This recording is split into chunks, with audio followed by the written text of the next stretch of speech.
What kind of shadows will the evil stories told by parents leave on children? On the eve of Christmas, Marge gave Maggie a goblin doll. Marge told Maggie that the goblin doll neither eats nor sleeps. It has only one purpose in life, which is to keep an eye on whether Maggie is obedient or not. And once Maggie is disobedient, it will bite off Maggie's fingers before going to bed at night. Maggie was so scared by what Marge said during the day that she curled up into a ball. Homer said that this way the goblin doll couldn't see her, so he moved Maggie's crib right under the doll and then turned off the lights and left. After a while, Homer came back again and turned on the nightlight for Maggie. He said that if the goblin couldn't see her fingers, it couldn't bite them off. As soon as Homer closed the door, some terrifying music started playing.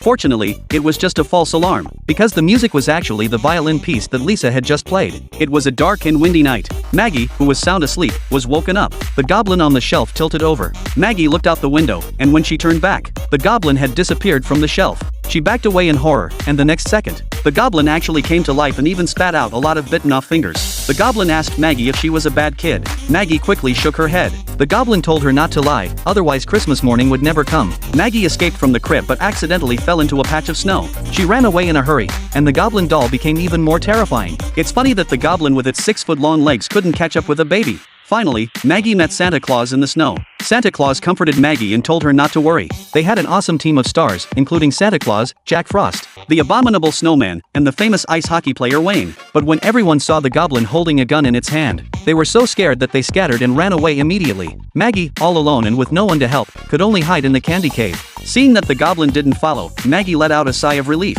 But the next second, the cave suddenly started to collapse.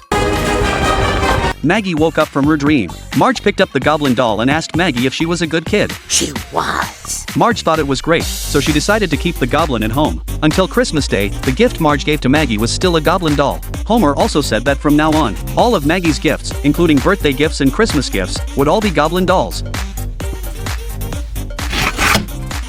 Oh, that's a gift for your mom, he added. At night, Marge told Homer that she had a gift for him. It turned out to be sexy Christmas pajamas. But when they opened the quilt and were ready to go to bed, of course, all these goblins were part of little Maggie's revenge.